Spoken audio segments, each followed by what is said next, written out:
Great. So we're here with Amanda Quantz discussing her book, Radical Hospitality for a Prophetic Church, which was out from Lexington Books and Fortress Academic in 2020. And it's just a wonderful book, as we were just saying about the church a lot of us are hoping for. So Amanda, thanks for joining us and speaking a bit about the text. Um, we usually like to begin with maybe just a general overview of, your own spiritual journey and kind of what brought you to writing this book, your academic journey. And I know you mentioned in the book that you worked as a chaplain in different contexts, so we'd be interested in that too. Mhm. So if you'd just like to share. Sure, yeah. So I guess I had kind of an unconventional, maybe upside down or backwards approach to my career in the first couple of decades. So I did my doctorate in theology in Toronto at St. Mike's, and then went back years later and did the clinical pastoral education piece. It was my graduate students in Chicago who said to me in their very gentle pastoral way, "Have you ever thought of doing a unit of CPE?" I thought, why would I ever do that? Well, it'd probably be good for you. I had no idea what they were talking about. And then I started to see the transformation in them. And I realized that what they were talking about was that I needed a little bit more balance in my Mm. theological approach. So they were absolutely right. And then I went and did a full residency, a full 1 year in the Tenderloin in San Francisco, which has a huge unhoused population. And one of the things I love about that hospital is that the door that everybody enters is the side from the Tenderloin, and Mm. the door that everybody leaves who has perished in the the crises of the city, whether it's the high stress environment of Silicon Valley or homelessness. People leave through the Nob Hillside, so Wow. the ambulances always go out. So it is such a poetic, beautiful place. So that's how I ended up working in chaplaincy, and then ended up in a position where I could do both theology and pastoral ministry. So kind of teach a little bit in each area, and also kind of hang out on the street corners when I can. Right, right. That's the right balance, it sounds like. Yeah. So much of the book is, I think, one of the key themes is this idea of enculturation and kind of the church of, I guess you would broadly say, the Western church learning from other cultures, being enculturated, being humble enough to receive new traditions. And I'd just like to read from the introduction. I believe it's Dr. Roger Schroeder's introduction, and he writes that the West is just as and perhaps more of in need of cultural such enculturation. The groundbreaking contribution by Amanda Quantz and her bold attempt to offer alternate avenues for understanding and engaging the opportunities for contextualizing the Christian life among the millennial generation of North America. So I thought that was kind of a good framing for how you the project of the book. And I was wondering if you could speak a bit about this idea of stretching the church's analogical imagination. Something that comes up a lot is the idea of the need for new metaphors, the need for new symbols, stories, and just what you see the place now for this type of new vocabulary in the church and how we go about learning it. hmm So, in a sense, I think that what we're trying to do is unlearn some unhealthy habits as a church. We have as we know, a 2,000-year-old history that extends even beyond that in its wisdom tradition. And I think what we need to do is recover some of that more original wisdom, knowing that we can never get, pinpoint that wisdom in any kind of sensible way, but to recognize that our experience from its origin, our human experience is a whole experience, right? And that God is a whole and we are parts of the whole. So everything that we are is an emanation of the one who is whole. And so our process of becoming human, which is a very Eastern Orthodox understanding, but as the church was fully Eastern in its origins, it is a recovery process that we are trying to go back to a place where we remember something of our divine origin. And so all of the work that I tried to do in this book and that I try to do with students is to help people remember that our homeostasis, that our original being, that the kind of pristine state of our soul, right? And I realize that's a fraught concept, but from birth is one of connectedness, that we are connected with God, and we forget this. But our life journey is to return to God, to remember that we are connected to God. So, it comes from Terre Desjardins, that everything that is humanizing is divine, and everything that is profane, the only true things that are profane are those that are dehumanizing. Mm. So, the analogical imagination, the way in which we use terms, we use imagery, we use concepts from religious traditions who, in some ways, are more evolved in their articulation of the relationship between humanity and mystery, is really our homecoming. That is what makes us whole.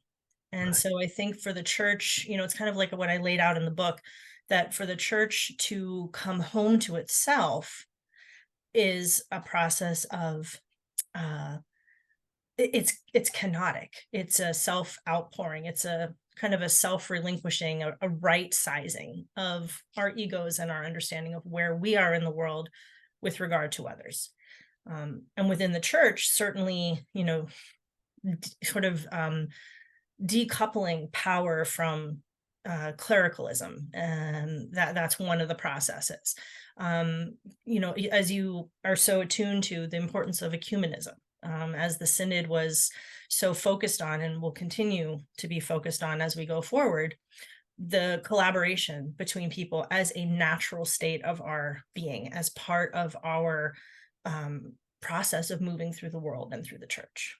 Right, right. This is kind of a recurring theme, is not to go out and evangelize per se. You talk about the difference. I forget the exact terms, but the tabula rasa approach and there was another approach that's Il modo more suave. Yeah. exactly. Could you speak a bit about those two approaches? This is Yeah. we've done a few things in TAC about this idea of changing ideas of evangelization, what that even means these days. So maybe you could just speak to those two. I was very Mhm. keen into that. Yeah, well, one of the reasons that I was hoping that Roger Schrader would do the foreword to the book is I had a chance to team teach with him for many, many years in Chicago. And his as a missioner, himself, from a missionary community, he had a very keen sense of not only the practice but also the history of this tabula rasa as opposed to the il modo suave, the gentle way, Mm, of mission. And so we really, really anchored our tradition course in the history of how mission has looked different in different places at different times. And there are different models, right? So the one that does not work is the bulldozing approach, the tabula rasa, right? To go into a community or a culture, a church, and to proceed as if, not that anybody would state this anymore, but to proceed as if a top-down approach is helpful, right? A helicopter approach, as opposed to, as one of my colleagues used the image, of like a little donkey with a plow, right? That you have to get on the ground and do the slow work and not come in as an industrial machine in order to really do the work of sowing. And so we looked at this idea that the gentle way, the way that is through accompaniment, by getting to know people's culture and using that as a starting point, mm. for mission and ministry, is really the only lasting way, and really only intellectually honest and kind way to approach mission. Right, right. There's a beautiful passage in the book where you show how one of the prayers of the Mass was modified for a particular, I believe it was maybe an Australian culture, an Aboriginal culture from Australia, where they changed the language slightly to make it more adaptable, and that actually brought out for, I think, those of us reading from our context, it brought out a deeper dimension of the prayer for myself. So it sees how it works, and we see how it works in both ways. Mhm. So I was Yeah, grateful and that for. it's sorry, it's a legitimate approach. This is in Yaroslav Pelikan's collection of the creeds, and it's a Maasai creed. And so, looking at what a sub-Saharan African um, hearing of the gospel or of the creed needs to be, what needs to reflect, it refers to the burial of Jesus, not just as, he suffered, died, and was buried, but it was the illumination that the hyenas did not touch him, That's the one. Yeah, that was right? really, that kind of changed it for, it gave a spark for me too, and it was very beautiful to see. So And yeah, these are not just helpful, but they're necessary. If we really want the gospel to be received, it has to be on people's terms. And of course, there is the standard of orthodoxy to measure against always. We need some kind of standard. Unfortunately, the tradition has given us that. But that's the fun of it, really. The fun of theological reflection is to figure out how to help people to hear on their own terms that which the Christian tradition claims to be true. right, right. What's interesting, you speak a lot of the book. It shows how kind of the millennial generation sometimes they'll hear the teachings in maybe an Eastern context, and what you help do is bring that into a, just show how that reflects in Christianity. Could you speak a bit about that process, or just any thoughts on how it can be illuminated from different parts of the globe, as it were? Yeah, well, I just had a very interesting pilot experience with a course I decided was high time to design, called A Theology of Love and Hate. And I had a group of students, probably 20 of them, from different backgrounds, and most of them were US born, but not all of them. And there were, I think, of 20 students, there were two people in the class who identified as white male, which was really interesting because, yes, we're a very diverse university, culturally speaking, but uh, it was a disproportionate number of women, of African Americans, of Latinos, who were represented in the class. And so there was one who I was particularly peppy, I would say. She was a lovely handful. And at one point, in trying to help her to kind of get out of her own way so that she could be heard, because she had so much to say, and so much to give, but she could be a little off-putting, I pulled out, one of the quotes from the tables in the book, which is really about the gentle way. And I Mhm. said, it's easier to put on slippers than to carpet the whole world. Right. So instead of saying to her, you're a bit of a bull in a china shop, I wanted to show her to herself in a way that didn't detract from who she is. So it was really the golden rule, right? Right, It was really, it's the gospel, but I didn't have to bring in language that she really had developed an allergy to, for having been hurt by the church. right, right. Yeah, I love those tables, and a lot of the quotes from the Islamic tradition actually are really, there's a lot of poetry and some of those beautiful one-line kind of aphorisms. Mhm. This, forgive me, this wasn't quite on the outline that I sent, but it just dawns on me because we were speaking about the generational movement of the Catholic Church, and I'm curious on your thoughts on this, because sometimes I feel we're kind of at this pivot point between, say, the Vatican, people that came of age in Vatican II, and you touch on this in your introduction, kind of the Vatican II generation, and then where we're going from that, and keeping people interested in the continuity of Vatican II and what that means. I'm just curious how you think about, um, it's kind of a big question, but I find that a couple generations younger, they don't really have a context for Vatican II, or really even care, and how that plays into getting people interested in the synod and trying to keep some type of institutional structure moving forward. How do you think about the place of the institutional structure in a lot of these marginal movements that you spotlight in the book? Where does it, how does it, I don't know, how does it hold that space for you, and how do you preserve it with your students and with your audience, if at Mm. all? Well, you figure out just how long you've been teaching when you realize that you can assume truly nothing, after 20 years or so more removed from Vatican II. So I start with laying the foundation. Now, okay, so there was a council that occurred right before I was born, and here's what it represented. And then it's interesting to do sort of a historical sweep with the students, because depending on their social location, they might have grown up in a church that was reacting to Vatican II, or they might have grown up in more of a community that was in continuity with Vatican II. So first thing I do is I try to establish the context and the content, the broad overview of what Vatican II is about, and see where people are. Is this familiar to you? Is this new? Is this scary? Is it inviting? Mhm. And really kind of start with that. And it's not like a linear process, you know. So the institutional church has a thumbprint, or it has a footprint, or however you think about that, and it has a personality, but it also has a long tradition, and a kind of an imposing figure, which is not necessarily a bad thing, right? Like, think of it, the statue of Lincoln, right? Right. In DC, it's an imposing figure, but also one that is beautiful and important, to reflect on, as well. So there's no getting around it.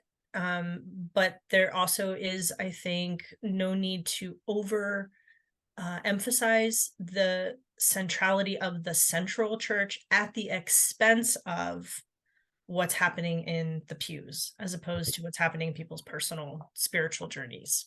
Right. I think it's an excellent way to look at it. I was kind of that line about because you have all those passages from DeMello, and then where we see that Ratzinger kind of put the kibosh on all of these teachings that were really speaking to people, and it's like that's where you see the tension between here are these flowers blooming, and it's like, well, we've got to kind of quash that for now. And yeah, it's sad because they're like you say, a lot of these marginal movements are happening, and that's where the growth starts. You know, the plant metaphor of the permaculture and things coming in from the center. Um, I know a centerpiece of the book is your account of the experience at Burning Man, where there's the ecumenical camp hosted by Christian ministers, both lay and ordained. And I love this quote, they're trying to help the church get out of its own way, which speaks to what we were just saying. So I wonder if you could maybe give us a brief introduction to what Burning Man is, how you became involved, in some of the themes that you learned there. I'm particularly interested in kind of the relationship between some of the ministry of Burning Man and this idea of natural religion, or we might, I don't like the word pagan, but some of the ideas of bringing in the natural environment, bringing in kind of these old mythic symbols. So just any impressions you'd like to share of your time there. Mhm. Well, so, you know, being kind of a spirit unbounded, I was excited by the possibility that maybe there was something happening ecclesially in the desert, where it's raw beauty, it's a harsh environment, there are no distractions, and ministry can actually continue. There's no discontinuity there. So I got wind from, actually, our friend, Father Vincent Pizzuto, of a priest who at the time was in Sacramento at the cathedral. Um, and Brian Baker is one of the greatest surprises, I think, to the priesthood in the 21st century. And he's an Episcopal priest. He went to West Point. He's in the Army. His wife is also an Army chaplain. He has a daughter who was going to Burning Man for a number of years with people that she met at music festivals. And when I met him, he described her as a 24-year-old dreadlocked, more Buddhist than Christian kind of young person. And so she invited him to go to Burning Man with her because she came into an extra ticket. And he was so excited. He thought, wow, my kid actually wants to, you know, do this with me. Of course I'm going to go. So he showed up a little bit late because he had pastoral duties on his motorcycle. So it's in the desert outside of Reno. Started in San Francisco decades ago, and now it's 70,000 people in the Nevada desert. So he showed up, and thanks to the mixed blessing of social media, somebody had posted on Facebook that there was going to be a priest at Burning Man. Well, 70% of people who attend describe themselves as neither spiritual nor religious. So Mm. people got really curious. What do you mean there's going to be a priest at Burning Man? This is not a suicide mission. Nobody's that stupid. So something must be going on here. A priest, right? If you take judgment out of priesthood, you're left with blessing. Mhm. So people got really curious. And by the time he got there, there was a line of people waiting to talk with him. And he figured his gift, because Burning Man is a non-commodifying culture, there's nothing bought or sold, everything is gifted, right? So you have your cereal camp and your, you know, Kentucky Fried Camp that serves bourbon and fried bologna sandwiches in the morning. And he figured, well, I'm just going to offer a blessing as my gift. Nobody's going to want it because that's not who these people are, but it's what I have. And everyone wanted a blessing. Mm. So I talked with him the year before we went together, which was the inaugural year of Religious AF. As you know, that's, it's a bit of a hot button uh, title, but it's meant to be provocative because in that context, again, meeting people where they are, that is a culture for whom the name of the camp is it is bridge building, right? It is not, it does not denigrate Christianity. It's a group of ministers who are in good standing with the church. Right. And they offer a ministry of presence. And so that's what I went to interlope on. And kind of reported from the I guess the center or the sideline, depending on the day. Mhm. It was Mhm. really hot and I don't do well in the heat, but I tried. And so I did a lot of observing and seeing how people were transformed. I think one of my favorite experiences, which I wrote about in the book, was watching a woman who was dressed like, she just stepped out of the Rocky Horror Picture Show, and she was on her bike, and she came flying by the camp and screeched to a halt when she saw our name, and was like, "What? Religious AF?" And we're like, "Yeah, come on in." She was like, "Wait, what?" So somebody, one of my fellow campmates, asked, "Would you like a blessing?" And I thought, that was too quick. This woman's gonna just leave as quickly as she came, but she didn't. She took the risk, which is what Burning Man is about, right? It's getting Mm. out of your comfort zone. So she figured, well, what's the worst that could happen? But I will never forget the look of incredulity on her face, like, really? You're gonna try to, I don't know, convert me? It was fascinating to watch. But I watched as this person blessed her, her eyes and her hands and her feet with the prayer that Brian Baker wrote, which is beautiful, that the mask started to fall. Mm. The I think the chain dropped from her door and she let us in. And all these things were very subtle, these encounters, and there were so many of them.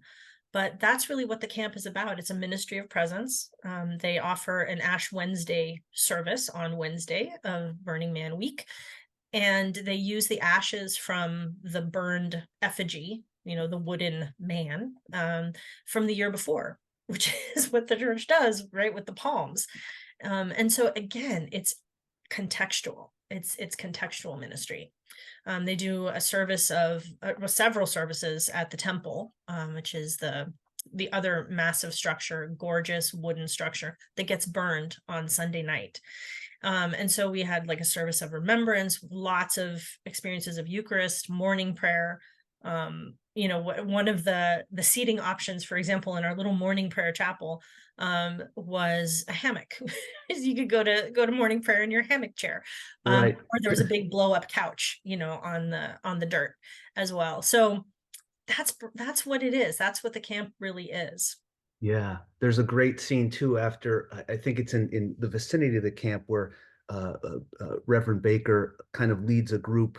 I'm not sure if they were mourning for something, but he was leading them in kind of a prayer service, and things weren't quite happening, and then he managed to step back and kind of people started sharing in a more organic way. He just seems to be able to read the moment as a real pastor and a real priest, but not obviously within the four walls of the church. He's just doing it out in this ministry of presence, which is, yeah, really, Mhm. really moving. Yeah. Yeah, and part of what is so wonderful about the way he leads the camp, and again, there are other priests as well, and it's growing, and so not to place the whole burden or emphasis on him, but he is a spiritual savant, I think, in that he, like any good chaplain, is able to be present to what is happening, and that is such a rare experience. But it happens more easily in the desert, again, with not the normal distractions, with other distractions like it's really hot, or as one of the art exhibits said, I have dust in curious places.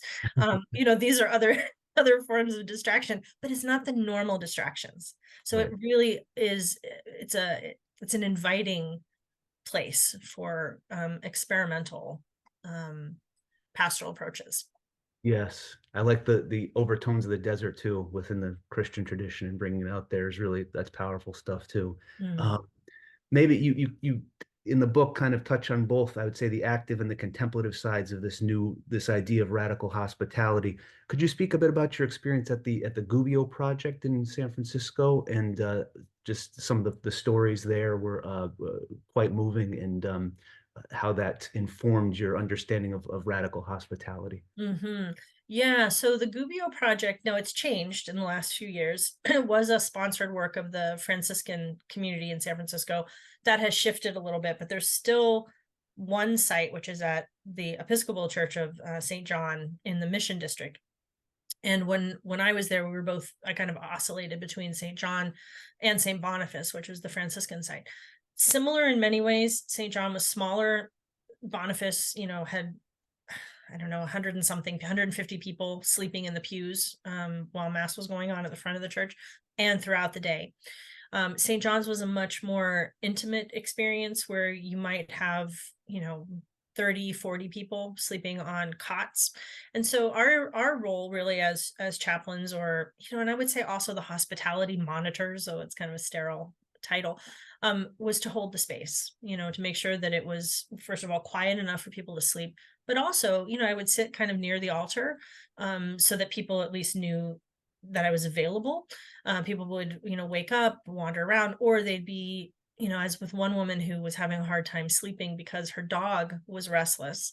And I found, found out from her that the night before, there had been a number of things had gone on that left both her and the dog very tired.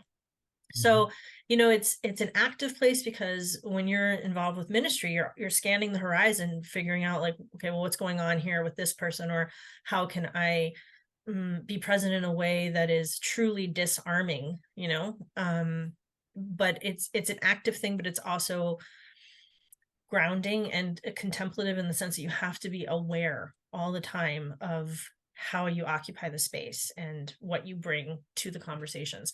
So they were challenging, right? You can imagine any number of, 30 people to, in one space during the day who you might have a conversation with. Everybody's got a story.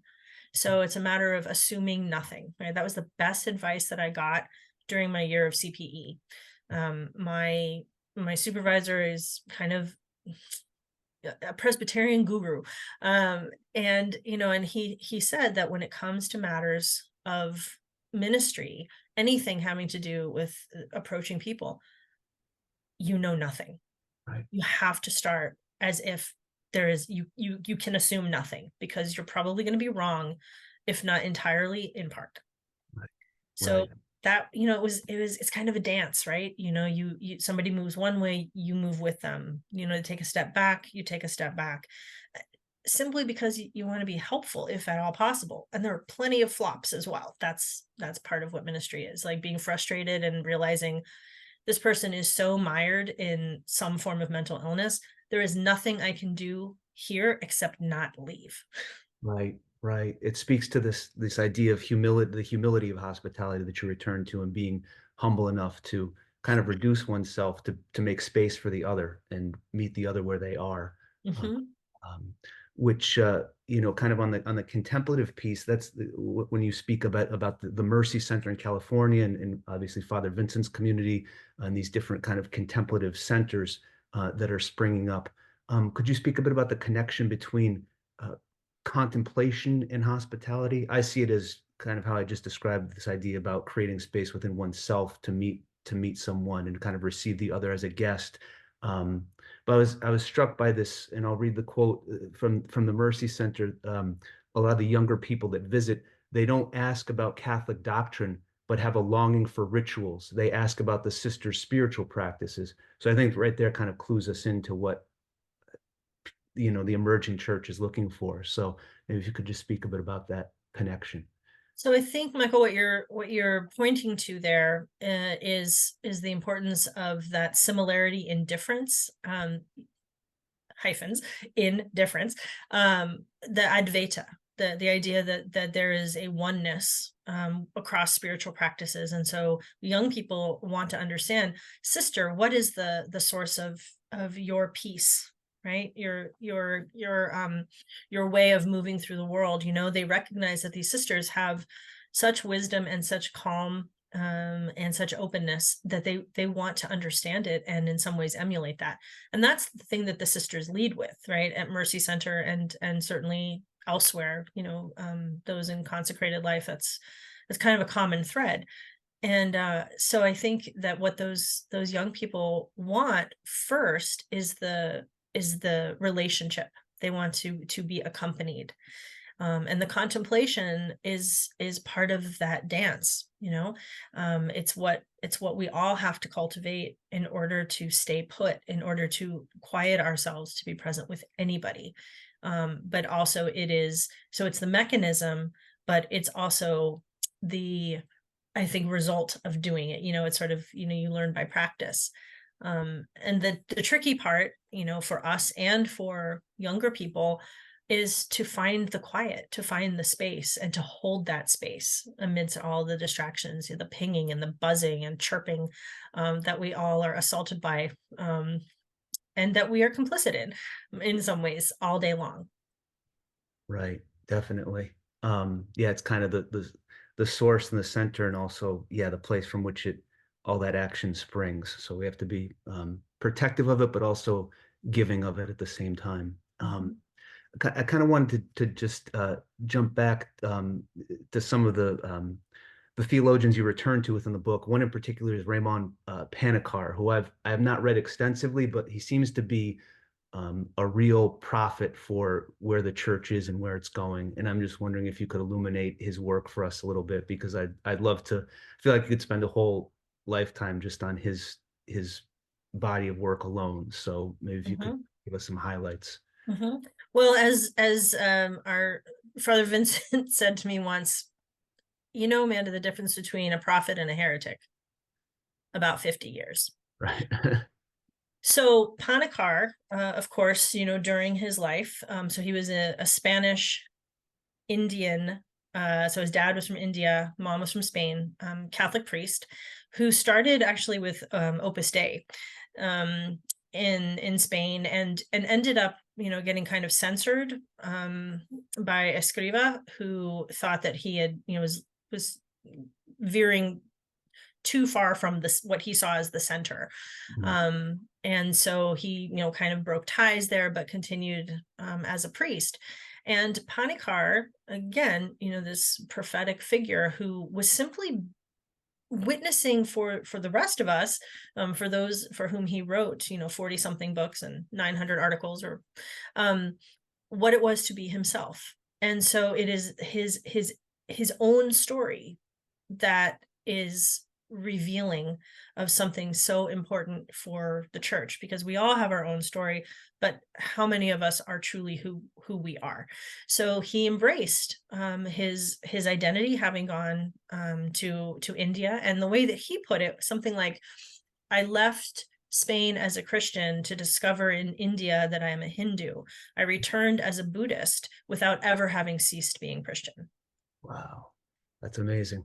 Yeah. But he was being who he is. There was no daylight between Panikar and himself in that assertion, right? So Mm. this is who I am. Now let me help you understand what I have learned.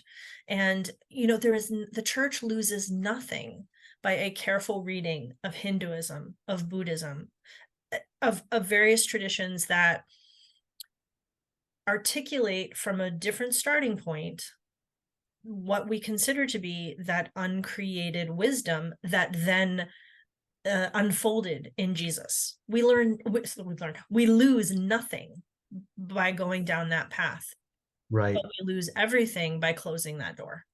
And that's so well put, because so much I see, there's such fear-based um there's such a fear-based thing about not wanting to open oneself to all those riches, like as if you're going to lose something, and you don't lose anything. Like you couldn't have said it better. It's just and I think you mentioned in the introduction how some theological departments, even maybe a half century ago, they started at like the 16th century and didn't really go look at those riches. And I think that's maybe this could lead into, I was curious about your hopes for the synod and kind of the current moment of the church and trying to tie these different threads together. But one thing that continually comes up in these synodal conversations is the idea of needing to return to the ways of the early church. It's this idea of small Christian communities, or this idea of house churches, as I know you've had experience with, as just those are just two examples, but the idea of natural religion, the idea of new metaphors, new stories that are called from the natural world that we sometimes feel so divided from. So, what are possibly, just as a way of perhaps drawing these threads together, your hopes for this current moment of the church, your hopes for the synod, and where you think that we're going, both as an institution and also as maybe satellite churches, or different other bodies that are making this one movement. Hmm. Well, I don't want to get distracted by a crystal ball. Right.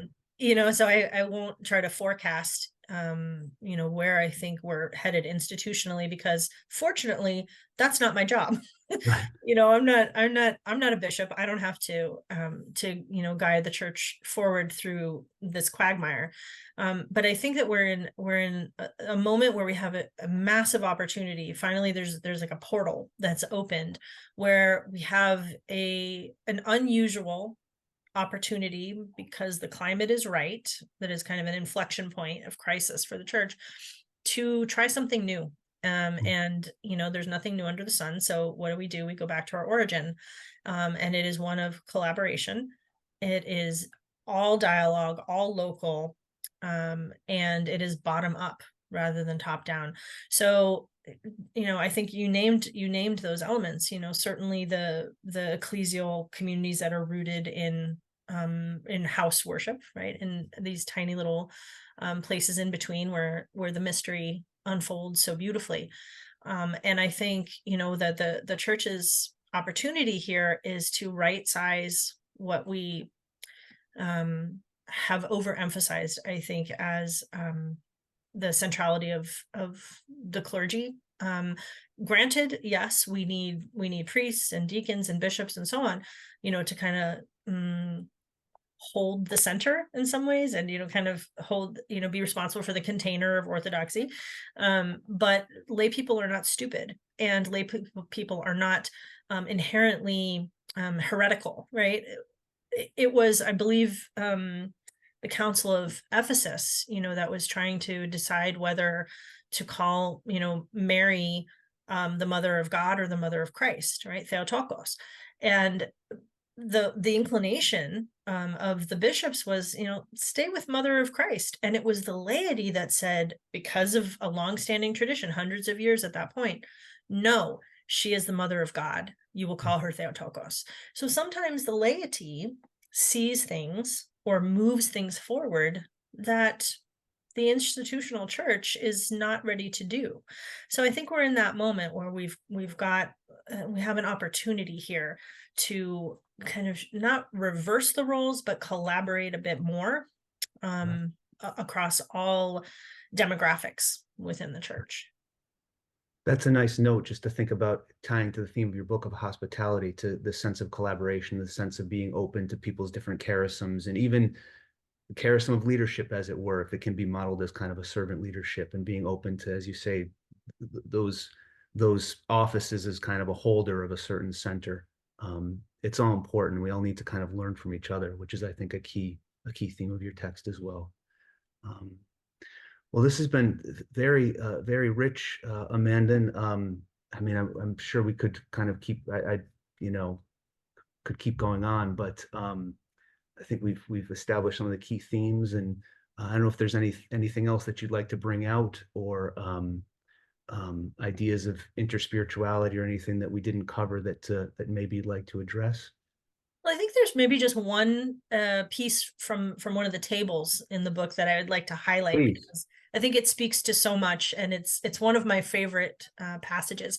So there was something like this, right? So there's a Sufi who was, traveling, and he got to a place where he needed to take a break, and he was with other Muslims who were more, shall we say, mainstream. And the story is that the Sufi decided he was going to take a nap under a tree. And so, he curled up and he was ready to just, find some respite from this journey. And he was rudely interrupted by one of his Muslim brothers who said, "How can you sleep with your feet facing Allah, right, facing towards the east?" And the Sufi, he didn't get riled up. He simply turned to his brother and said, "Brother, would you kindly move my feet so that they are no longer facing Allah?" It was the third way, right? There's Walter Wink wrote a great article on Jesus and nonviolence. So Jesus and Mm, the third way, which is really the element of surprise, but it's not one-upmanship. And so he encouraged his brother and therefore all of us, right? Because again, interspirituality, we are more similar than different. So what can we learn from this story as Christians, though it is rooted in Islam?